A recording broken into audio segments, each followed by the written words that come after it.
అందరికీ నమస్కారం. సేవతో యువ జాగృతి, మన ఊరు మన బాధ్యత, ఊరి మాట పాలకుల దాకా. ఏంటి ఈ మూడు కూడా 3 లక్ష్యాలు. రా ఎన్టీఆర్ పేరుతో ఊరు వాడ రా ఎన్టీఆర్ అని చెప్పేసి ఒక ఎన్జిఓ ఊరు వాడ అని చెప్పేసి ఒక ప్రోగ్రాం అనుకున్నారు. 18వ తారీఖున మేము ప్రెస్ మీట్ పెడుతున్నాం. ఆ రోజు మొత్తం ఎక్స్ప్లెయిన్ చేస్తానన్నారు. సాయి రూప్ అని కూడా ఒక వ్యక్తి. నేను ఒక యాక్చువల్ వీడియో చేస్తే కావ్యాస్ మడిలో ఇచ్చినట్టున్నాను, మన దాంట్లో పెట్టలేదు. ఎందుకంటే మంచిది సార్ 18వ తారీఖు అయినాక మాట్లాడదామని ఆగా. ఈరోజు నేను ఒకసారి క్రాస్ చెక్ చేశాను. అతను చెప్పినటువంటి ఆ 3 అంటే వాళ్ళు చేయబోయే యాగానికి సంబంధించి, సేవకు సంబంధించి, వాళ్ళు ఎంచుకున్నటువంటి మార్గానికి సంబంధించి 100 కోట్ల వర్తున్నటువంటి డబ్బు సాయం కావచ్చు, ఆ రకమైన పనులు చేయటం కావచ్చు. ఇవన్నీ చూస్తూ ఉంటే నాకు జనతా గ్యారేజ్ గుర్తొచ్చింది. సో ఖచ్చితంగా దీని వెనక జూనియర్ ఎన్టీఆర్ ఉన్నాడని అనిపించింది. జూనియర్ ఎన్టీఆర్ చాలా తెలివిగా తాను బయటపడకుండా ఈ కుర్రోళ్ళ చేత పెట్టించాడు. ఏమండి ఆ కుర్రోళ్ళు ఏమంటున్నారు? ఎన్టీఆర్ జిల్లా నుంచి స్టార్ట్ చేస్తామన్నారు. ఎన్టీఆర్ జిల్లాలో ఒక చిన్న పల్లెటూరు తీసుకొని ఆ ఊరు కొంతమంది కుర్రోళ్ళని గ్యాదర్ చేసి వాళ్ళందరూ కూడా వీళ్ళు ఎన్జిఓలో భాగం చేసుకొని, వీళ్ళు ఎన్జిఓ నాన్ గవర్నమెంట్ ఆర్గనైజేషన్ అంటారు. వీళ్ళు వచ్చేసి ఏంటి, దాదాపు ఊళ్ళల్లో ఉన్నటువంటి ప్రతి ఒక్కరిని కూడా వీళ్ళ సంస్థలో భాగం చేసుకొని ఆ ఊరికి మేలు చేయాలి. ఏ రకంగా? ముందైతే సంస్థ రిజిస్ట్రేషన్ చేసుకున్నారు, ఓకేనా. ఇక ఊళ్ళల్లో కుర్రోళ్ళు అన్నారు కదా, వాళ్ళకి బ్యాడ్ హ్యాబిట్స్ అంటే పోగొట్టాలి. ఊరికి సంబంధించి మేలు చేయడం కోసం ముందు వాళ్ళ కుటుంబాన్ని బాగు చేసుకోవాలి. ముందు వాళ్ళు బాగు చేసుకోవాలంటే బ్యాడ్ హ్యాబిట్స్ నుంచి బయటపడేసి వాళ్ళు చదివిన చదువుకు తగ్గట్టుగా స్కిల్స్ నేర్పించి, వీలైతే కోచింగ్ ఇప్పించి, ఆ తర్వాత కాంపిటేటివ్ ఎగ్జామ్స్ కావచ్చు, రిమైనింగ్ కావచ్చు, వాళ్ళకి ఎంప్లాయ్మెంట్ ఇప్పించాలి, ఉద్యోగం ఇప్పించాలి. Number 1 target. సో కుర్రోళ్ళు చెడు నుంచి బయటకు వచ్చేసి బాగానే ఉన్నారు. నెక్స్ట్, మన ఊరు మన బాధ్యత. ఊరు మందే కదా, ఇల్లు మందే, మనం శుభ్రం చేసుకుంటాం. ఊరు మందే కదా, మనం శుభ్రం చేసుకుందాం. ఊరు మందే కదా, ఊర్లోని పని ఉంటే చేద్దాం. అంత కలగలిపి ఒక ఐకమత్యంతో ముందుకు వెళ్దాం. సో మన ఊరు మన బాధ్యత, ఊరు సంబంధించిన అంటే అంత కలిపి చేసుకుందాం. తర్వాత ఊరి మాట పాలకుల దాకా. అంటే ఆ ఊరికి సంబంధించిన మాట ఇచ్చున్నట్టయితే గ్రంథాలయం కడతాం, స్కూల్ కడతాం, బాత్రూమ్లు కట్టిస్తాం, బెడ్రూమ్ ఇల్లు కట్టిస్తాం, ఊరికి వచ్చేసి రోడ్లు వేపిస్తాం, ఊర్లో వచ్చేసి ఫంక్షన్ కట్టిస్తాం, ఇలా అన్నారనుకుందాం. దెన్ వెళ్దాం, మాట్లాడదాం. ఊరికి సంబంధించి మంచి జరిగిద్దా, రిప్రజెంటేషన్ ఇద్దాం, మాట్లాడదాం. పాలకుల దాకా వెళ్దాం. ఎమ్మెల్యే, ఎంపీ, కలెక్టర్, మంత్రి ఎవరికైనా వెళ్ళిపోదాం. మన సంస్థ ద్వారా వెళ్దాం. రా ఎన్టీఆర్ సంస్థ, ఓకే. ఇది ఆ ఎన్జిఓ సంబంధించినటువంటి హెడ్ ఎవరైతే సాయి రూప్ చెప్పింది. ఇక జూనియర్ ఎన్టీఆర్ ఒక 3 ఉన్నారు. వాళ్ళే మాకు అడ్డుకోటగా ఉన్నారు. వాళ్ళే అతిపెద్ద మైనస్. ఎందుకంటే జూనియర్ ఎన్టీఆర్ అని మమ్మల్ని కలవనివాడే. ఇప్పుడు మా సంస్థకి జూనియర్ ఎన్టీఆర్ సంబంధం లేదని అన్నాడు. ఆ లెటర్ మీద జూనియర్ ఎన్టీఆర్ సంతకం ఎట్లా అంటే, జూనియర్ ఎన్టీఆర్ తెలిసి జరిగిందా, తెలియక జరిగిందా? ఒకవేళ జూనియర్ ఎన్టీఆర్ తెలిస్తే మమ్మల్ని పిలవమనండి, మేము ఆయనకి ఎక్స్ప్లెయిన్ చేస్తాం. సేవతో యువ జాగృతి అంటే ఏంటి, మన ఊరు మన బాధ్యత అంటే ఏంటి, తర్వాత ఊరి మాట పాలకుల దాకా అంటే మేము ఎక్స్ప్లెయిన్ చేస్తాం. ఎక్స్ప్లెయిన్ చేశాక కూడా వదిలేంటారు అంటే ఓకే అన్నా అని వదిలేస్తాం. ఆయన 10 రోజుల క్రితం మాట చెప్పాడు, అభిమానాన్ని వృధా చేయకండి, మంచి పనుల కోసం వాడండి అన్నాడు. సో అభిమానంతోనే ఈరోజు మేము మంచి పనులు చేస్తూ ఉన్నాం. 100 కోట్ల రూపాయల టార్గెట్ పెట్టుకున్నాం. ఊరు వాడ కార్యక్రమం ద్వారా ఊరూరు కూడా తిరిగి బాగు చేస్తాం.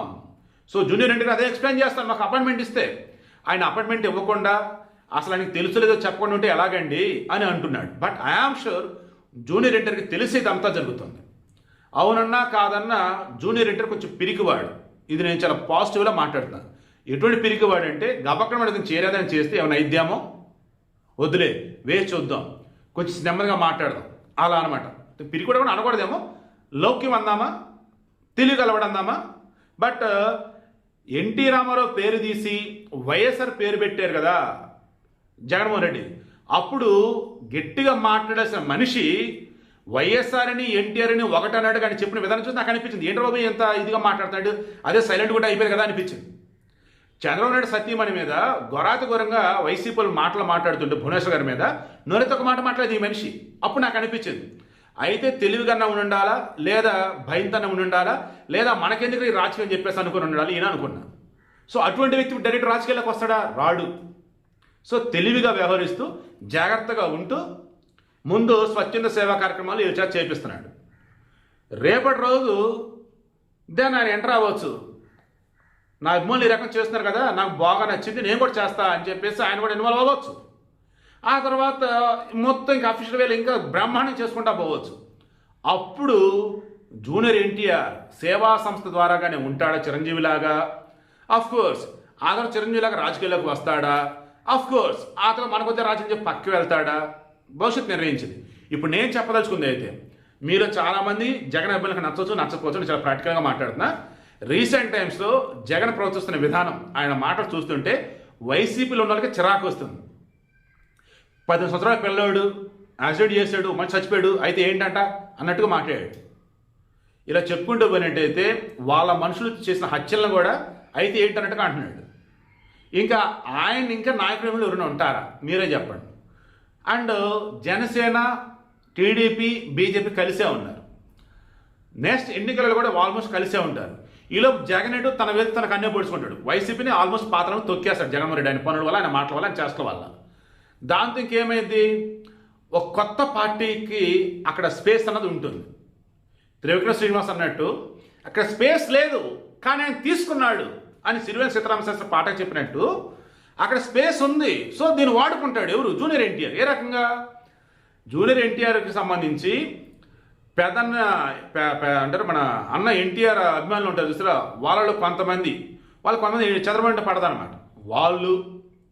అండ్ ఈ వైసీపీ అభిమానికి ఇప్పుడు జూనియర్ అంటే చాలా ఇష్టం, వైఎస్ఆర్ అభిమానులు. సింపుల్ చెప్పాలంటే నారా ఫ్యాన్స్ అనుకోండి, నారా ఫ్యామిలీకి చెందిన ఫ్యాన్స్ కాకుండా వేరే నుండి ఏ సైడ్ అట్రాక్ట్ అవుతారు. అండ్ పవన్ కళ్యాణ్ ఫ్యాన్స్ అనుకోండి, ఇటు అట్రాక్ట్ అయిపోతారు. సో ఇలా చెప్పుకుంటూ పోయినట్టయితే జూనియర్ ఎన్టీఆర్కి అప్పటికి ఒక సెపరేట్ ఫ్యాన్ బేస్ అనేది వచ్చేసింది. అండ్ సేవా కార్యక్రమాలు చేస్తున్నారు. తమిళగా పెట్టిన కజగం అంటూ తమిళనాడులో ఎలాగైతే విజయం చక్రం తిప్పాడో, అతను కూడా ముందు సేవా కార్యక్రమం డైరెక్ట్గా అతను ఇన్వాల్వ్ కాదు, వాళ్ళ అభిమానులు చేశారు. ఆ తర్వాత అతను ఇన్వాల్వ్ అయ్యి ఉన్నాడు. ఆ తర్వాత రాజకీయ పార్టీ పెట్టాడు. అది కూడా ఎప్పుడు అక్కడ స్పేస్ ఉంది అనుకుంటేనే వచ్చాడు. జయలలిత చనిపోకపోయినా రాజకీయాల్లోకి వచ్చేవాడు కాదు, కరుణానిధి బతికున్న రాజకీయాల్లోకి వచ్చేవాడు కాదు.